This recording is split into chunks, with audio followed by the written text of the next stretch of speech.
अस्सलाम दोस्तों, इनसाइड भाई मौजूद अगर मैं कुछ आमदनी में खबर यह है कि पाक ईरान सरहद पर एक और बड़ी कार्रवाई हुई है। ईरान ने चाबहार बंदरगाह पर हमले के लिए आने वाले अमेरिकी तैयारों में से एक और तैयारे को मार गिराया है, जो कि मुमकिन तौर पर अमेरिका का F-18 तैयारा है। इस तैयारे को हिट करने की वीडियो भी ईरान की तरफ से जारी कर दी गई है। अब यह हालिया दिनों में तीसरा वाकया है जब ईरान में अमेरिका और इसराइली तैयारों को निशाना बनाया गया है। इससे पहले 2 अमेरिकी F-15 तैयारों को कुवैत के साहिल के करीब हिट किया गया था। फिर यके बाद दीगरे 2 F-35 तैयारे, जिनमें से एक अमेरिकी और एक इसराइल था, उनको निशाना बनाया गया। और अब ये तीसरा वाकया है जिसमें ईरान की तरफ से बमबारी के लिए आने वाले अमेरिकी F-18 तैयारे को निशाना बनाया गया है। अब इन वाकयात जिनका मैंने अभी आपके साथ जिक्र किया है, 2 चीजें तो मुकम्मल तौर पर वाज़ेह हो जाती हैं। नंबर 1 कि ईरान ने अमेरिकी तैयारों को हिट करने के लिए कुछ इस तरह का सिस्टम बनाया है जिसका इससे पहले कोई सबूत सामने नहीं आया था। और ये जो तैयारे खासतौर पर F-35 स्टेल्थ तैयारों को जिस तरीके से इंफ्रारेड और UHF बैंड के ऊपर निशाना बनाया गया है, ये अपनी मिसाल आप है। और लग ऐसे रहा है कि ईरान की तरफ से कुछ ज़ाती नौयत का, या जिसे हम कह सकते हैं इंडिनियस मिसाइल डिफेंस सिस्टम को तैयार कर लिया गया है। और ये जो मिसाइल डिफेंस सिस्टम है, अब ये ईरान के तूलो अर्ज में मुकम्मल तौर पर फंक्शनल हो गया है। और ये अमेरिकी और इसराइली तैयारों के लिए एक डरावना ख्वाब साबित होने जा रहा है। दूसरा एस्पेक्ट इस हवाले से ये है कि ईरान की तरफ से नसरुल्लाह रडार सिस्टम, जो कि इंफ्रारेड रेज के ज़रिए काम करता है, उसको चीनी बाइडो सिस्टम के साथ लिंक कर दिया गया है। और वो भी अब अपनी मौजूदगी का बखूबी एहसास दिला रहा है। ये दोनों डेवलपमेंट्स किस तरह अहमियत की हामिल है, इस पर बात करते हैं। लेकिन उससे पहले वॉल स्ट्रीट जर्नल की एक रिपोर्ट का आपके साथ जिक्र करना मेरे नज़दीक बहुत ज़्यादा अहमियत का हामिल होगा, क्योंकि वॉल स्ट्रीट जर्नल की ये रिपोर्ट ईरान की सलाहियतें, जिनका मैंने अभी आपके साथ जिक्र किया है, उसको और ज़्यादा वाज़ेह कर देंगी कि क्यों ट्रंप फौरी तौर पर जंग बंदी चाहता है। वॉल स्ट्रीट जर्नल की इस रिपोर्ट में वाज़ेह किया गया है कि अमेरिकन प्रेसिडेंट डोनाल्ड ट्रंप ने अपने करीबी साथियों और मुशीरों से हालिया दिनों में कहा है कि वो ईरान के साथ जारी जंग को जल्द अज जल्द ख़त्म करना चाहते हैं और वो एक तवील जंग से बचना चाहते हैं। उनका हदफ यह है कि ये तनाज़ा 4 से 6 हफ्तों के दौरान ख़त्म हो जाना चाहिए। ट्रंप का मौक़िफ़ है कि वो बड़ी ज़मीनी जंग या लंबी मुहिम जोई से गुरेज करेंगे। वो महदूद फ़ौजी कार्रवाई के ज़रिए कशीदगी कम करने और जल्द ही एग्ज़िट रैंप तलाश करने के हक़ में हैं। उनके मशीरों के अंदर यानी वाइट हाउस के अंदर ये मुसलसल बहस जारी है कि किस तरीके से ईरान के ख़िलाफ़ जारी फ़ौजी कार्रवाई को ख़त्म किया जाए।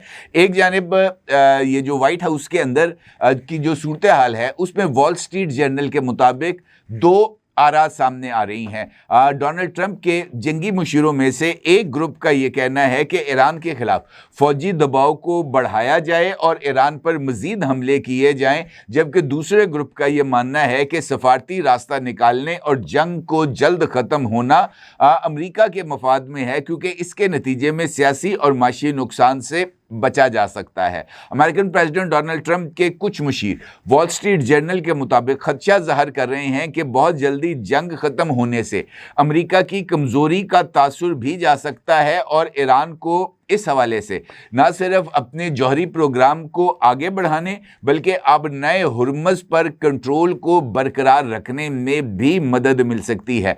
दूसरी जानिब के मुशीरान का यह मानना है कि तेल की कीमतों में मुसलसल इजाफा, सियासी बैकलैश और लंबी जंग के माशी और सियासी असरात अमेरिका पर मुरतब होंगे।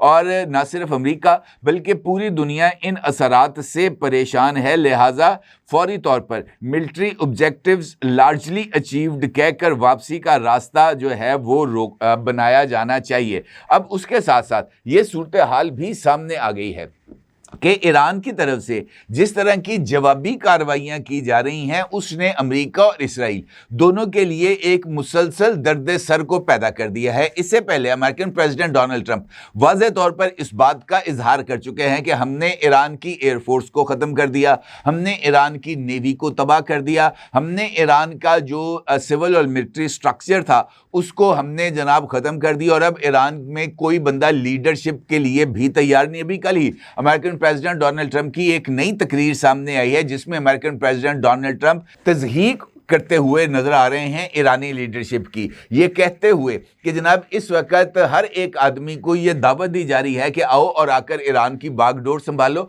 और हर एक बंदा ये कहते हुए पीछे हट रहा है कि मुझे मरना नहीं है। अमेरिकन प्रेसिडेंट डोनाल्ड ट्रंप का ये कहना था कि ईरान का सुप्रीम लीडर बनने के लिए इस वक्त कोई तैयार नहीं है, बल्कि उन्होंने इस बात का दावा भी किया कि उन्हें ईरान का सुप्रीम लीडर बनाने की दावत दी गई थी, जिसको उन्होंने मुस्तरद कर दिया। अब इनफैक्ट सूरत हाल जो ग्राउंड रियलिटीज़ हैं वो इससे बिल्कुल मुख्तलिफ हैं। ईरान में जो सुप्रीम लीडर है उनका इंतखाब हो चुका है। जनाब आयतुल्ला अली खामेनेई साहब के बाद उनके साहबजादे जनाब मुश्तबा खामेनेई साहब ईरान के सुप्रीम लीडर बन चुके हैं।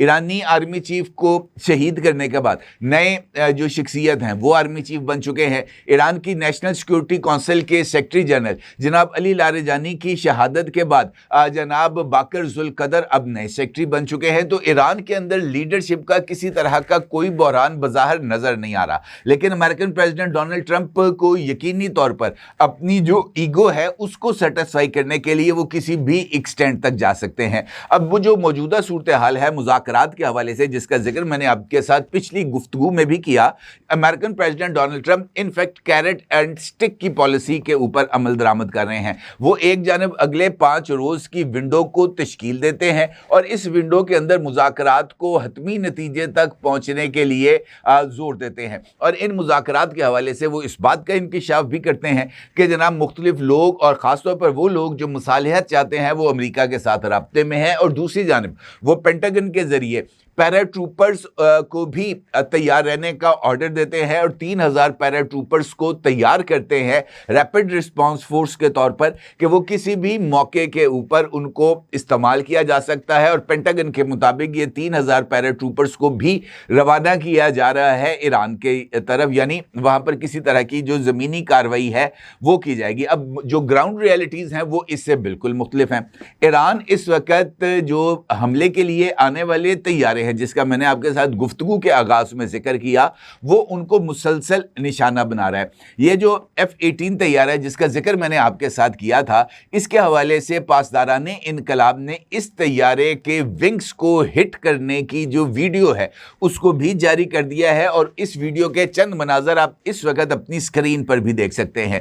इसमें वाज़े तौर पर आपको तैयारा पाक ईरान सरहद के ऊपर चाबहार बंदरगाह के बहुत करीब उड़ता हुआ नजर भी आ रहा है, और इस दौरान दूसरे फ्रेम ने एक मिसाइल उसको हिट करता हुआ भी नजर आ रहा है। और ये जो हिटिंग है ये इस वीडियो में वाज़े तौर पर नजर आ रही है, ये कोई ग्राफिक रिप्रेजेंटेशन नहीं बल्कि हकीकत पर मबनी है। इसका मतलब ये है कि ईरान की तरफ से मिसाइल फायर करने के बाद अगर ये तैयारा तबाह नहीं हुआ तो इस तैयारे को फौरी तौर पर जो नुकसान है वो तो डेफिनेटली पहुंचा है, क्योंकि अगर इसकी टेल उड़ गई है या इसके विंग्स को नुकसान पहुंचा है तो फिर इस तैयारे ने फौरी तौर पर किसी करीबी अड्डे जो कि मुमकिना तौर पर बहरीन या ओमान का हो सकता है वहां पर इस तैयारे ने लैंड किया है। अगरचे सेंटकॉम ने जो है वो तैयारे की तबाही की तस्दीक नहीं की, लेकिन उनका यह कहना है कि तैयारे को ईरान की तरफ से निशाना नहीं बनाया गया, इसने इमरजेंसी लैंडिंग की है। तो इमरजेंसी लैंडिंग की तस्दीक का मतलब यह है कि उस तैयारे के अंदर कुछ ना कुछ तो ऐसा हुआ है जिसकी बुनियाद पर इस तैयारे को लैंड करना पड़ा। अब लैंड करने का मतलब यह है कि इस तैयारे को नुकसान पहुंचा। ये बिल्कुल वैसी सूरत हाल है जैसे अमेरिका ने F-35 तैयारे को हिट करने के बाद इसी मौकफ को अपनाया था कि जनाब तैयारा मैल फंक्शनिंग की वजह से उसको उर्दन की एयर बेस पर उतारा गया। इसका मतलब यह है कि तैयारे के अंदर जो नुकसान है वो इस हद तक था कि उसको फौरी तौर पर इमरजेंसी लैंडिंग करना पड़ी। और हालिया दिनों में ईरान की तरफ से जो सूरत हाल सामने आ रही है वो वाज़े तौर पर इस बात की तरफ इशारा कर रही है कि ईरान के अंदर जो उनका मिसाइल डिफेंस सिस्टम है वो कुछ ज़्यादा एक्टिवेट हो चुका है, क्योंकि ईरान ने वाक़अतन वो कर दिखाया जो अभी तक कोई नहीं कर सका। दुनिया के सबसे जदीद स्टेल्थ तैयारे F-35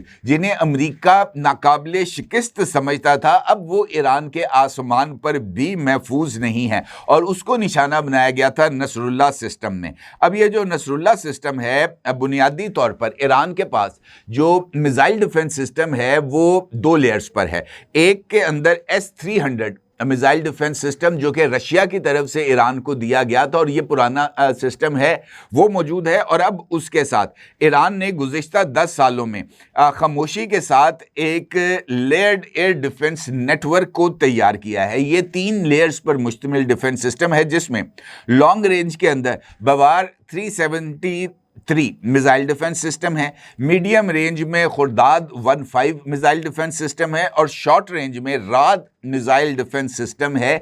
ये 3 लेयर का मिसाइल डिफेंस सिस्टम है जो ईरान ने गुज़िश्ता 10 वर्षों में इसको तैयार किया था। इसका मतलब यह है कोई भी तैयारा पहले डिटेक्ट होगा, ट्रैक होगा और फिर उसको डिस्ट्रॉय किया जाएगा, यानी ईरान की तरफ से एक मुकम्मल किल चेन को तैयार किया गया है। अब ईरान में प्रॉब्लम यह है इस वक्त कि ईरान इस मिसाइल डिफेंस सिस्टम के ज़रिए जो इंटरसेप्शन है वो मुकम्मल तौर पर नहीं कर पा रहा। उसकी बुनियादी वजह यह है कि ईरान के ऊपर हर तरह का जो सैटेलाइट्स हैं उनको फोकस किया गया है। ईरान की तरफ से जैसे ही मिसाइल डिफेंस सिस्टम के लिए लॉन्चर्स को तैयार किया जाता है, उसको फौरी तौर पर डिटेक्ट करके हिट करने की कोशिश की जाती है। और ये वजह है कि ईरान का ये जो मिसाइल डिफेंस सिस्टम है या तो ये मुकम्मल तौर पर अंडरग्राउंड रहता है या इसको इंतहाई ज़रूरत की बुनियाद के ऊपर ही बाहर निकाला जाता है। और अलबत्ता ईरान ने इस मिसाइल डिफेंस सिस्टम की अफादियत को यकीनी तौर पर साबित कर दिया है। अब ये जो बवार 373 मिसाइल डिफेंस सिस्टम है, इनफैक्ट इसकी डिटेक्शन रेंज 300 किलोमीटर से ज़्यादा है और ये बैक वक्त 10 से ज़ायद ऑब्जेक्ट को ट्रैक कर सकता है। इसके साथ साथ इसकी जो स्ट्राइक रेंज है वो 200 किलोमीटर तक है और ये मिसाइल ये जो बवार सिस्टम है ये AESA रडार के साथ लिंक है। और इसके साथ जो अगला डिफेंस सिस्टम है वो सयाद 4B मिसाइल्स हैं जिसको इसके ज़रिए फायर किया जाता है और ये हाई स्पीड जो है इंटरसेप्शन के लिए इस्तेमाल भी किए जाते हैं और इसके साथ इलेक्ट्रॉनिक जैमिंग भी की जाती है। ईरान का दावा है कि ये Russian S-400 missile defence system के हम पल्ला है, जबकि हकीकत में माहिरीन का ये मानना है कि ये S-400 मिसाइल डिफेंस सिस्टम जैसा पुरअसर नहीं है, लेकिन इसके बावजूद ये ख़तरनाक है। जबकि ईरान का जो दूसरा डिफेंस सिस्टम है नसरुल्लाह सिस्टम, उसने अपनी अफादियत F-35 को निशाना बनाकर साबित कर दी थी और ये जो सिस्टम है नसरुल्लाह, ये इनफैक्ट अल्फ्रा रेड जो सिस्टम है उसकी बुनियाद पर काम करता है और ये जो तैयारे हैं F-35 उनको UHF बैंड के ऊपर ट्रैक करता है और फिर उनको निशाना बनाने की कोशिश करता है। और ये कोई आम एयर डिफेंस नहीं, ये इनफैक्ट सिस्टम ऑफ सिस्टम्स है। ये एक ऐसा कॉन्सेप्ट है जिसको इससे पहले दुनिया के किसी मुल्क ने स्टेल्थ टेक्नोलॉजी को हिट और ट्रैक करने के लिए इस्तेमाल नहीं किया था। ये पैसिव रडार है, यानी बगैर सिग्नल भेजे ये एयर ऑब्जेक्ट्स को ट्रैक करता है। लो फ्रीक्वेंसी रडार है, यानी UHF बैंड पे काम करता है और इसकी बुनियाद पर ये स्टेल्थ कोटिंग को बाईपास करते हुए F-35 को ट्रैक भी करता है और सर्च भी करता है। हीट सिग्नेचर से टारगेट को डिटेक्ट करता है और फिर उसको हिट करने के लिए जो मिसाइल्स हैं उनको फायर करता है और यही इनफैक्ट इस सारे निज़ाम की इम्पोर्टेंस है। और यही वजह है कि अमेरिका या इसराइल इस वक्त ईरानी फ़ज़ाई हदूद में वो अपनी पूरी ताकत के साथ काम करने से हमें कासर नज़र आते हैं। और अगर ईरान अपने इस मिसाइल डिफेंस सिस्टम को मुकम्मल तौर पर डिप्लॉय कर दे और इसके ज़रिए जो भी ईरानी फ़ज़ाई हदूद में दाखिल होने वाले तैयारे हैं उनको हिट करना शुरू कर दे, तो फिर ऐसी सूरत में ईरान का जो एयर डिफेंस सिस्टम है वो यकीनी तौर पर ना सिर्फ नाकाबिले तस्खीर होगा बल्कि जो इसराइली और अमरीकी तैयारे हैं वो ईरानी फ़ज़ाई हदूद में आने से भी कतराएंगे। लेकिन उसके लिए ईरान को अपना जो डिफेंस सिस्टम है, ख़ास तौर पर जो मल्टी लेयर डिफेंस सिस्टम है, उसको कैमोफ्लाज के ऊपर कुछ ज़्यादा फोकस करना पड़ेगा, क्योंकि अगर ये कैमोफ्लाज प्रॉपर्ली नहीं होगा तभी इसको जो है वो दुरुस्ती के साथ इस्तेमाल किया जाएगा। और अगर इसको ओपन जो है एटमॉस्फेयर में रखा जाएगा तो फिर इसके जो हिट होने के इम्कानात हैं वो बहुत ज़्यादा हो जाएंगे। बज़ाहिर ये जो तैयारा है F-18 जिसको हिट किया गया है, वही इसकी बढ़तरी का एक सबूत है। और यही वजह है कि ईरान हर गुजरते दिन के साथ यूरोप और अमेरिका को सरप्राइज दे रहा है। और इन्हीं सरप्राइजेस की बुनियाद के ऊपर ना तो ईरान की जो मिसाइल पावर है वो कम हुई है, ना ही ईरान की ड्रोन पावर कम हुई है, और ना ही ईरान के हमें हौसले टूटते हुए नजर आ रहे हैं। और अगर हौसले टूट रहे हैं तो वो अमेरिका के हैं, और वो अगले 5 रोज के अंदर इस सारी की सारी जंग का खात्मा चाहता है, क्योंकि उसको इस बात का बखूबी इदराक हो गया है कि अगर वो तवील जंग के अंदर उलझता है तो उसके असरात महज ईरान के ऊपर नहीं बल्कि पूरी दुनिया और ख़ास तौर पर मिडल ईस्ट के ऊपर मुरतब होंगे। और अगर ऐसा होता है तो ये यकीनी तौर पर अमेरिका की कामयाबी नहीं बल्कि इसको अमेरिकन प्रेसिडेंट डोनाल्ड ट्रंप की तारीखी नाकामी समझा जाएगा, और इसका उनको भुगतान यकीनी तौर पर भुगतना होगा, और वो भी इसी साल। अपनी जगह जरूर इजहार कीजिएगा। आपका बहुत शुक्रिया। अल्लाह हाफिज़। 999 कम्युनिकेशन, डिजिटल मीडिया और यूट्यूब चैनल्स की दुनिया में बड़ी कामयाबियां समेटने के बाद अब वेब न्यूज, वेब चैनल और यूट्यूब न्यूज चैनल की तरफ कदम बढ़ा रहा है, जिसके लिए हमें मुल्क भर में रिपोर्टर्स की जरूरत है। ख्वाहिशमंद हजरात व खवातीन नीचे दिए गए नंबर पर राब्ता करें। व्हाट्सएप +92 309 1226 999।